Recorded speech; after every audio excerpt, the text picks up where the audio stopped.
Assalamualaikum warahmatullahi wabarakatuh. Perkenalkan, nama saya Saulatia. Nomor induk mahasiswa 105170611. Prodi Ilmu Pemerintahan, Fakultas Syariah, Universitas Islam Negeri Sultan Toha Saifuddin Jambi.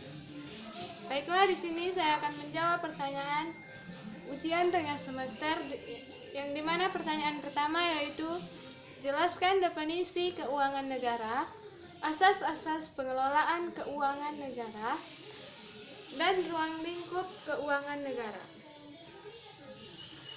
Yang pertama, saya akan menjelaskan tentang definisi keuangan negara. Keuangan negara adalah semua hak dan kewajiban negara yang dapat dinilai berupa uang, serta sesuatu baik yang berupa barang ataupun berupa uang yang dapat dijadikan milik negara, berhubungan dengan pelaksanaan hak dan kewajiban tersebut.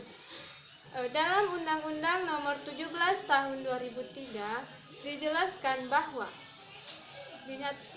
pendekatan yang digunakan dalam merumuskan keuangan negara meliputi 4 sisi. Yang pertama yaitu dilihat dari sisi subjek, objek, proses, dan tujuan.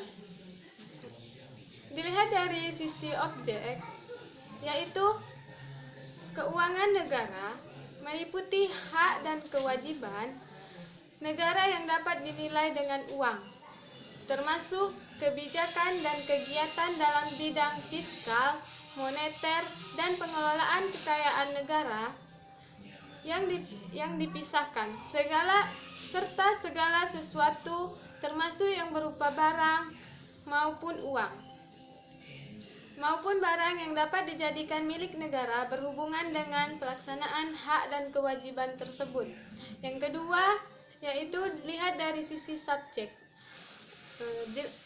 Keuangan negara dilihat dari sisi subjek, yaitu meliputi seluruh subjek yang memiliki atau menguasai aspek sebagaimana tersebut, yaitu pemerintahan pusat, pemerintahan daerah, perusahaan daerah atau perusahaan negara, dan badan lain yang berkaitan dengan keuangan negara. Selanjutnya, yang ketiga yaitu dilihat dari sisi proses. Keuangan negara dilihat dari sisi proses, yaitu meliputi seluruh rangkaian kegiatan yang berkaitan dengan pengelolaan objek sebagaimana yang disebut di atas, mulai dari perumusan kebijakan, pengambilan keputusan, sampai dengan pertanggungjawaban. Artinya, mulai dari perencanaan sampai dengan hasil.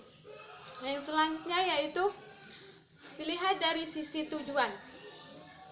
Dilihat dari sisi tujuan, keuangan negara meliputi seluruh kebijakan atau seluruh kegiatan dan berhubung hukum yang berkaitan dengan pemilik atau penguasaan objek sebagaimana tersebut di atas dalam rangka penyelenggaraan negara. Selanjutnya yaitu yang kedua yaitu asas-asas pengelolaan keuangan negara. Dalam rangka untuk mendukung terwujudnya good governance dalam penyelenggaraan negara, pengelolaan keuangan negara perlu diselenggarakan secara profesional, terbuka, bertanggung jawab serta sesuai dengan aturan pokok yang telah ditentukan dalam Undang-Undang 1945. Yang pertama yaitu asas tahunan, yaitu memberikan persyaratan bahwa anggaran negara dibuat secara tahunan yang harus mendapatkan persetujuan dari anggota legislatif ataupun anggota DPR. Yang kedua yaitu asas universalitas atau kelengkapan, yaitu memberikan batasan bahwa jika diperkenankan terjadinya percampuran antara pengeluaran dan pemasukan. Yang ketiga yaitu asas kesatuan. Pertahanan yaitu pertahanan hak budget dari Dewan secara lengkap. Berarti semua pengeluaran harus tercantum dalam anggaran. Berarti segala pengeluaran harus jelas dan harus ada buktinya.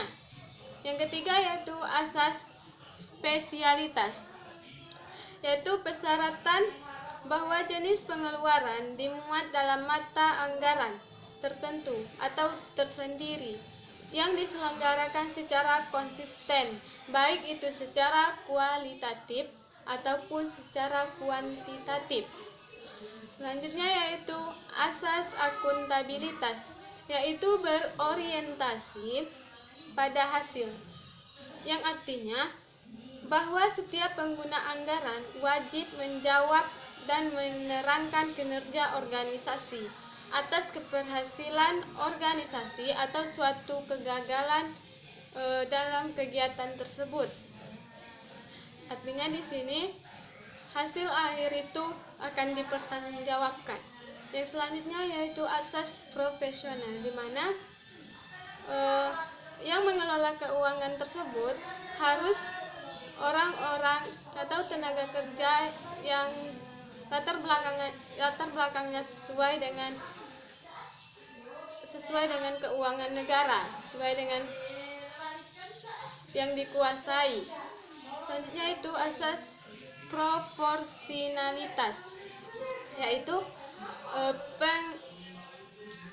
pengalokasian anggaran dilaksanakan secara proporsional pada fungsi-fungsi kementerian atau lembaga sesuai dengan tingkat prioritas dan tujuan yang ingin dicapai atau digapai. Yang selanjutnya yaitu asas keterbukaan. Dijelaskan bahwa dalam pengelolaan keuangan negara harus adanya keterbukaan atau transparansi dalam pengelolaannya, baik entah itu dengan masyarakat, dengan pemerintahan itu, baik itu dengan pemerintahan itu sendiri. Yang terakhir yaitu asas pemeriksaan keuangan.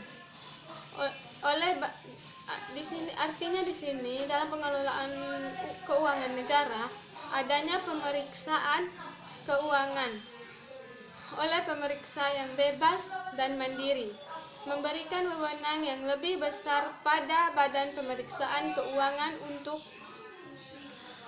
untuk melaksanakan pemeriksaan atas pengelolaan keuangan negara secara objektif dan independen.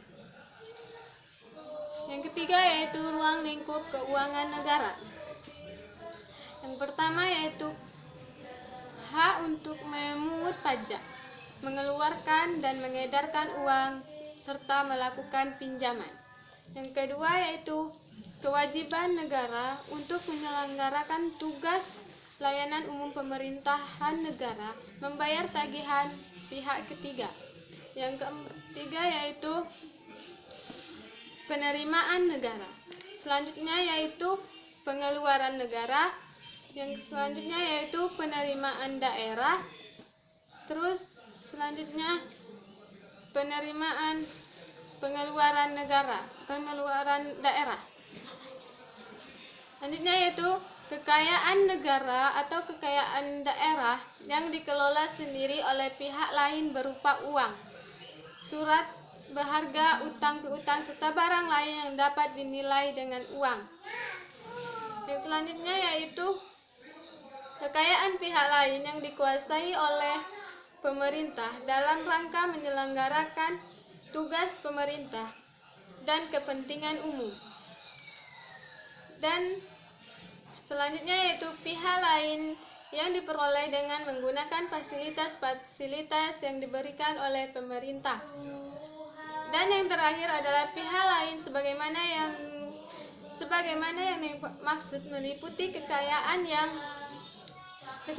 dikelola oleh badan atau perusahaan berdasarkan kebijakan pemerintah atau berdasarkan yayasan-yayasan di lingkungan kementerian atau lembaga atau perusahaan negara maupun perusahaan daerah. Selanjutnya saya akan menjawab pertanyaan yang kedua, yaitu dengan soal kebijakan bagaimana dengan kebijakan pemerintah yang mengalokasikan dana desa dan dana pilkada untuk mencegah COVID-19, untuk membantu mencegah penanganan COVID-19. Menurut saya, kebijakan pemerintah yang mengalokasikan dana desa maupun dana pilkada untuk penanganan COVID-19 itu adalah kebijakan yang sangat bagus. Dimana yang sama-sama kita ketahui bahwa virus COVID-19 ini sangat berbahaya dan sangat mematikan jika kita tidak tangani dengan serius. Artinya pemerintah sangat memperhatikan dan sangat baik dalam menentukan kebijakan tersebut. Artinya di sini pemerintah sangat COVID-19 ini sangatlah berbahaya. Jadi saya berpendapat bahwa kebijakan itu sangat bagus untuk menangani COVID-19 ini. Karena buat apa pilkada kalau masyarakatnya sakit? Buat apa membangun desa kalau masyarakatnya terjangkit penyakit? Jadi itu keputusan sangatlah bagus. Baiklah, sekianlah video dari saya, jawaban dari saya. Bila ada kekurangan saya mohon maaf. Dan akhir kata, wassalamualaikum warahmatullahi wabarakatuh.